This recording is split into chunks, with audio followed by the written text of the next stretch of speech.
good one for you. Good morning, good afternoon, good night, wherever you are. I'm happy to be talking to you guys again. Our last chat was about acne and my struggles with it since I was young. And if you didn't see that video, I'll post a link up there, up down there, somewhere for you guys to check it out. And it's important, like, well, I think I think it's important for you guys to take a look because that video got me some comments like asking me about like my beauty routine and more about like, oh, I also struggle with like very sensitive and sensitive, like not necessarily eczema, but sensitive dermatitis, eczema skin. And like, what do you do? Like, I have acne and sensitive skin, so all those problems. And I will make a video to talk about my beauty routine, but before that I thought it would make much more sense if I would actually tell you guys about my dermatitis struggles, so then I wouldn't like have to be, oh, and I would talk to you about that, or oh, next video I'll say that. I would just like get it out of the way now.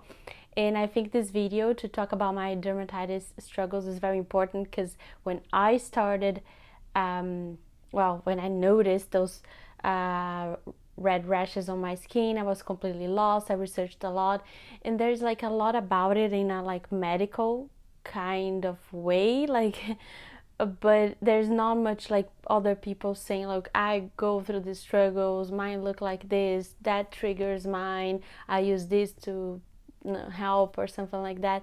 And I really miss that. And I think like it will be very good, I hope, for other people that are going through the same stuff to share information, or just to like hear about other people with the same problems or similar problems. And you're not the only one.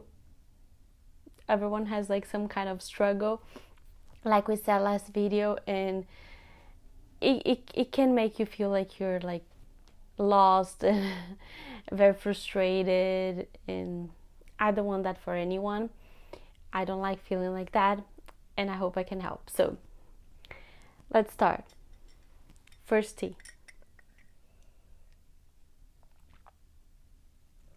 I got some new chai to try. It's delicious. So my struggles, I have my notebook like always. My struggles with dermatitis. So my dermatitis, as well as we can diagnose it, is irritant contact dermatitis. That means that is a non-allergic reaction, but it's still a reaction. So I'm a person that has a lot of allergies, and the allergies, let's say not a lot, but I have a couple of very strong allergies. I don't have allergy to anything I eat properly, but I have allergy to a lot of things that are like topic, like cleaning products, jewelry, like lots of things. But technically, but the things that actually trigger my allergy most of the time are topic medicines and cosmetics. Makeup per se, I can never say that it actually triggered my allergy. It's more like treatment cosmetics, So what happened this time? This is not an allergic reaction. It's a reaction of her skin. Like, I'm not a doctor, I'm not like a specialist in that in any way, but that's as far as I can tell.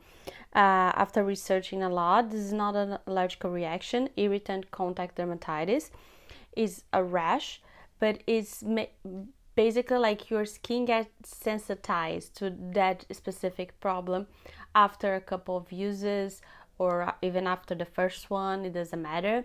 And usually, for what I can tell, it's not right away. So like usually allergy is right away. It could be the first time or the 10th time you're using something, but it's right after.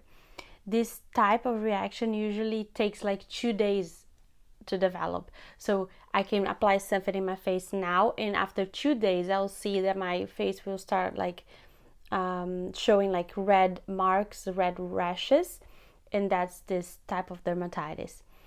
I'm not a doctor though, so don't quote me on that. Go do your research, but as far as I can tell, that's what I have. That's what was happening to me. And how did it all start? So basically in July I had an UTI and I had to take antibiotics. So I took antibiotics for 5 days, if I remember correctly. So it was like, I don't know, Friday to Wednesday or something like that. And then almost 48 hours after, I had like fever, high fever, and exhaustion, and like after finishing my antibiotics. And that was like really weird, and I was really concerned. And like at night I was trying to sleep, and I was like, I had that fever, and suddenly I just like started to sweat it all away. Like I was like drenched in sweat, and my fever went down and I could sleep. But in the next morning I woke up and I had this really weird rash on my legs. It was like little bumps all over my legs, actually more on my thighs, and then it started to go down to my feet. So it's just started to like migrating to my feet, and then started to get red. So I went to the ER because I was like, what the hell is happening to me? But then it was just okay, like there was nothing anymore, like it was just a rash. Like, no, doctor, like I did like one blood test, 2 urine samples, like everything they could do, COVID test, they couldn't explain. They just think like that the fever was probably connected to my system, my body, my immunologic system fighting off the rest of the UTI infection.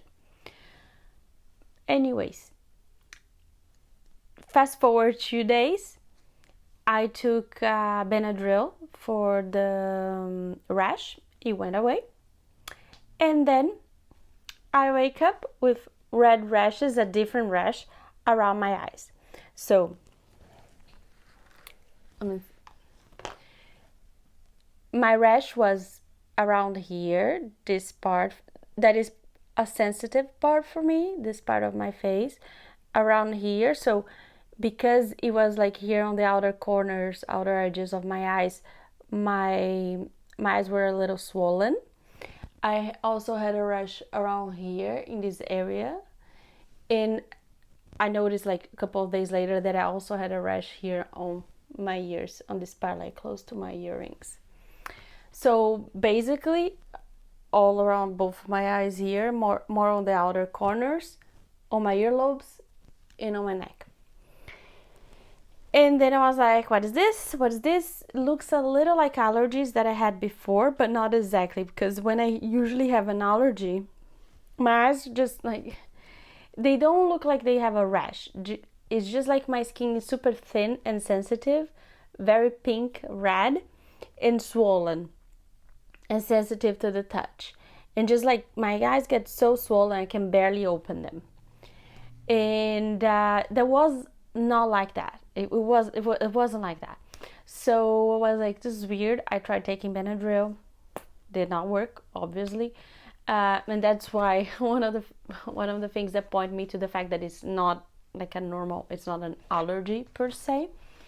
And then I talked to my family doctor because I was already scheduled to follow up after the UTI infection, and she prescribed me.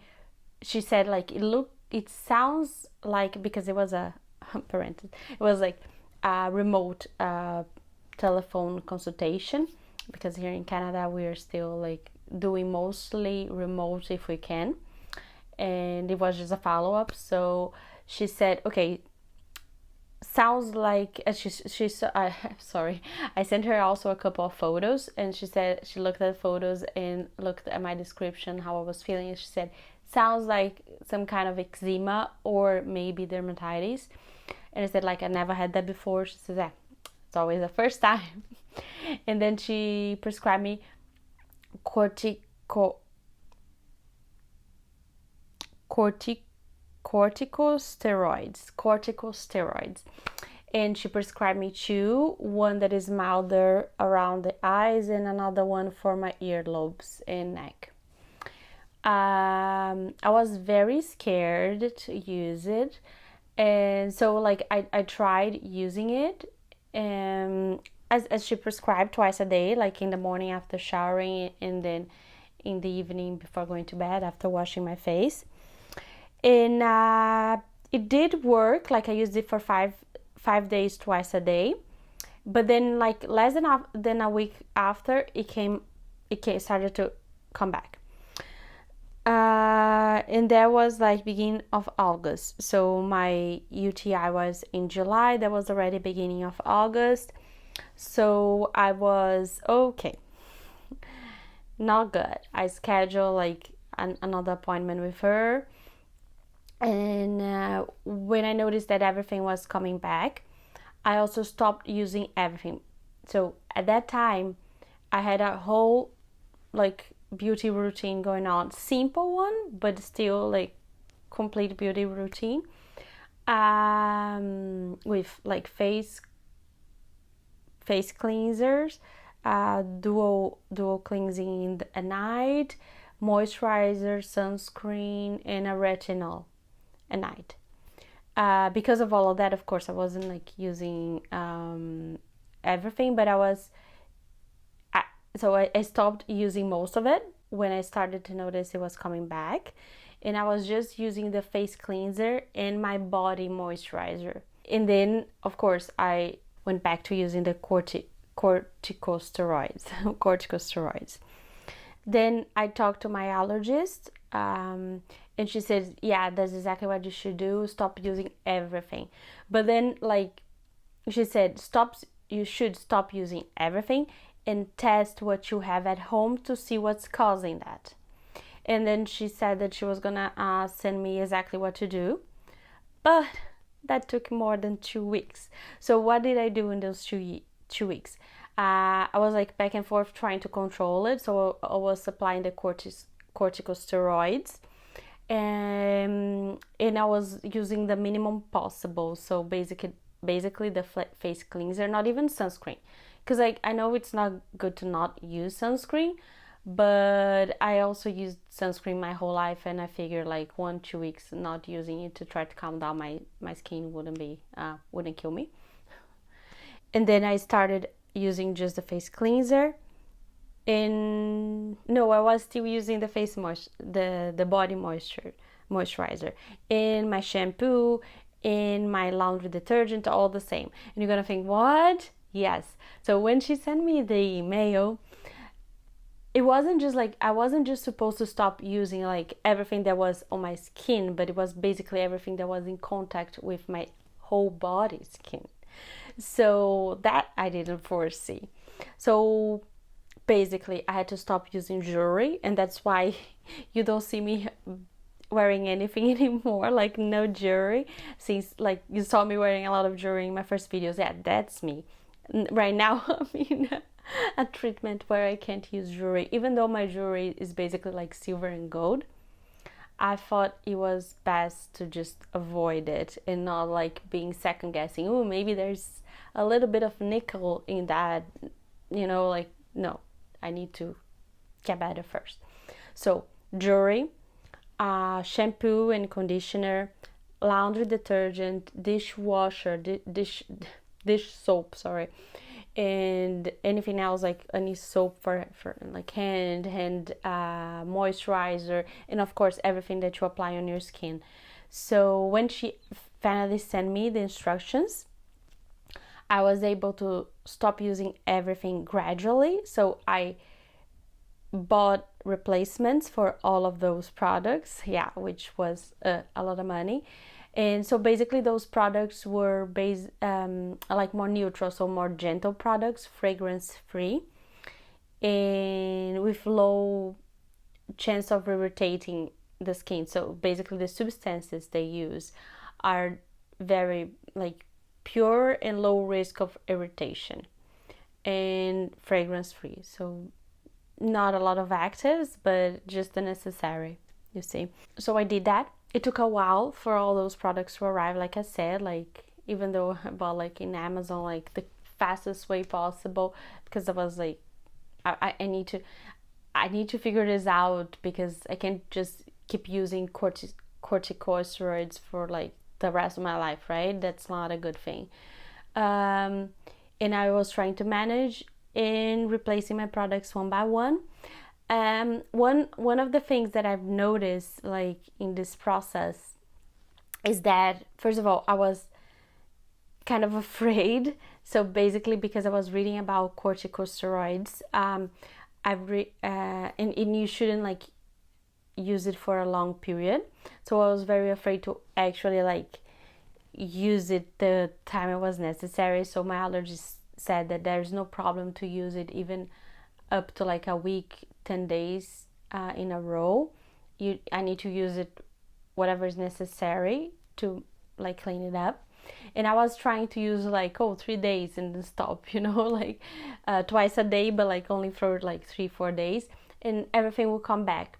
So one of the things I noticed that is important, at least for me, is to use it constantly, twice a day. Of course, I banish all possible irritants from my like routine, but using it until it totally cleanses my skin, and then 2 or 3 days more.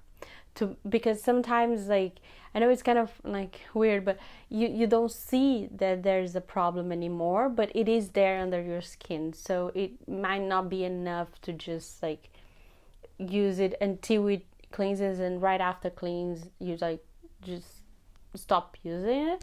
It's not enough. At least for me, it's not enough. I tried and come back and did a lot, applied a lot of times, and had to reapply after it came back. So for me, I've noticed that it does not work. I need to apply until everything cleans out, and then 2 or 3 more days to make sure it goes away, and that actually works. Second important thing that I've noticed, because in all of this time, like I have like pages of of my like brainstorming, like what could be the thing that was like causing all this. So one of the things I've noticed is, one, I usually scratch my eyes. Like I do this motion, I'm always like doing something in my eyes, and even after it cleansed my skin completely, like from the dermatitis, I would cut myself. Like I will remember that at night I scratch my eyes like this, and after like 1 or 2 mornings, a red rash appeared right there. So that happened actually twice, like once here in this outer corner and once in the inner corner.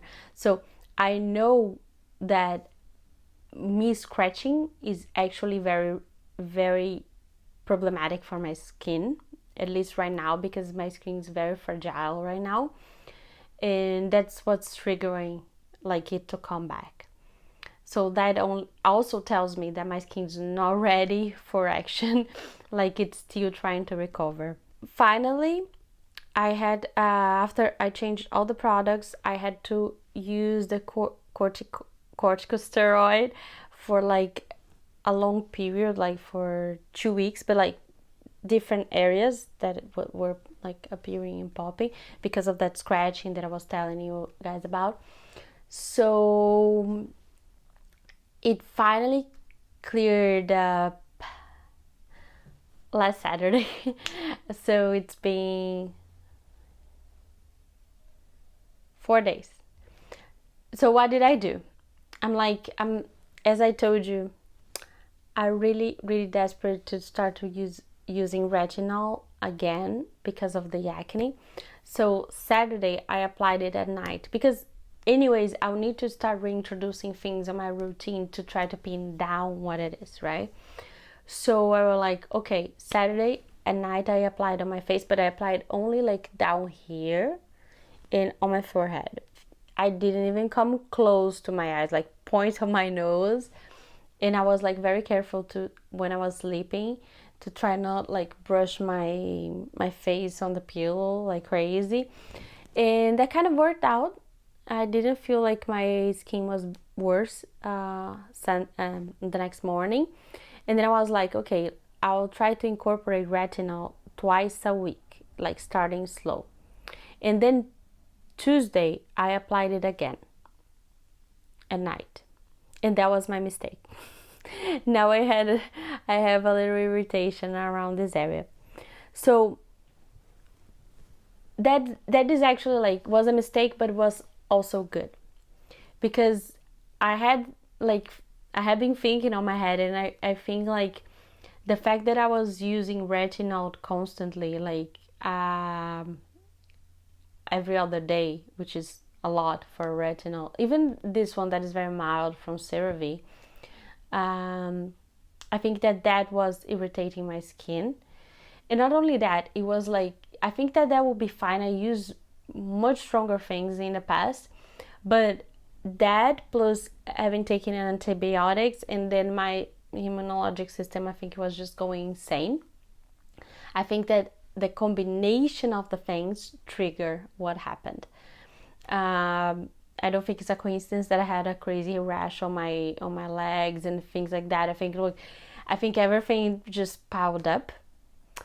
And I think it was kind of good that I've seen like how sensitive my skin is to the retinol right now, so I can have a better understanding of what was triggering. Like, for example, I don't think makeup was triggering my dermatitis at all, because I was barely using makeup. And through all, like, since the beginning of August, I haven't used makeup. Like, just the swatches for you guys on my arms, and that was it. So I was like, it can't be that. It just can't. And anyways, now next steps is I'm going to try to recover this area again. And after it's recovered, I stop. So I use the corticosteroid. After it completely disappears, I wait 2-3 days, and after that I need to wait like for a couple of days to be sure like that it doesn't come back. Then I can reapply the retinol, but then I will do once a week.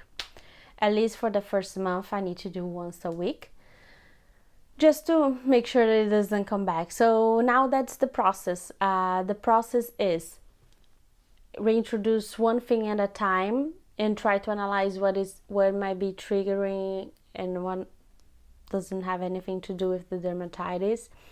And I suppose it's like one a week that I have to do, but because the dermatitis was already triggered by the first one, which is the retinol, I need to like reset and go back and start like trying it again, because in the first one I hit the jackpot.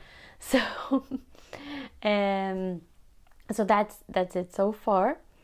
I really miss using the retinol, like just like, even though I got this little red rash here in the side, I must tell you that I already feel like this part of my face like reacting better, and like even being more like plump and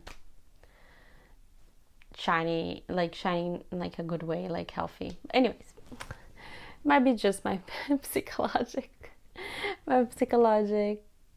side is like totally like not true, just my mind making things up, but it's true. That's how I feel. So I will start reintroducing things little by little. The retinol is the thing that I'm most concerned of now because of the acne. The other things are okay, honestly. Even the shampoo that I'm using now, I would have no problem to keep using it, because now I cut my hair short. So it's like I don't even have to use the conditioner anymore. So it's like whatever. I will show you guys all the products in the next video, the products that are in my beauty routine. The website that my allergist actually sent me, I will share with you guys. So if you want to see like step by step like how it's supposed to be done, it's a free open website that anyone can access, and the allergist slash dermatologist. I'm not sure which type of doctor she is, the one that created that page. She has it open for everyone to see, like, what are the products that she recommends people to use. Also, because of all of this, I think that after the retinol, I will start trying makeup, honestly, because, as I said, most of the other things are okay by me, so I can postpone and take my time to bring them back to my routine. And something important about the dermatitis is that it's a type of inflammation. So I think that what also helps is to try to eat well during this process, like exercise, sleep, all of that. So those are things that I already do. I haven't had to adjust anything. I don't consume any lactose. I consume almost no sugar now that I started to take a little maple syrup because it's actually healthy, but like very little. And I also don't eat lots of meat. So it's like my diet in itself, it's already very low inflammation. Like, how to say that? Like, it's low inflammatory diet. I don't know how to say that, but you get it. So it's something that I didn't have to change. If you have that kind of problem with your skin, that might help. Also acne, that might also help acne. With like changing your diet might also help with like reducing acne. And that's it. I think I've said everything I wanted to say, and I hope you guys are having an awesome day. If you want, like this video, please subscribe if you haven't already. All of the gist, all of the things that I always forget to say. I also forgot to introduce myself. My name is Leticia. Welcome. Wow, such a bad YouTuber. And I will give you guys a close-up so you can take a look at my skin and maybe understand better what's going on. I don't know, I don't think you guys can see anymore because I'm already using corticosteroids for like a couple of days to recover my skin, so you might not be able to see, but this area is the latest area that had an irritation. I think maybe you can see here, and this is the state of the art of the acne here. Yeah, it's mostly like honestly closed comedones, but in the past 2 weeks I've been noticing like some acne around my jawline that hasn't been there before. So I think the lack of retinol is catching up to me.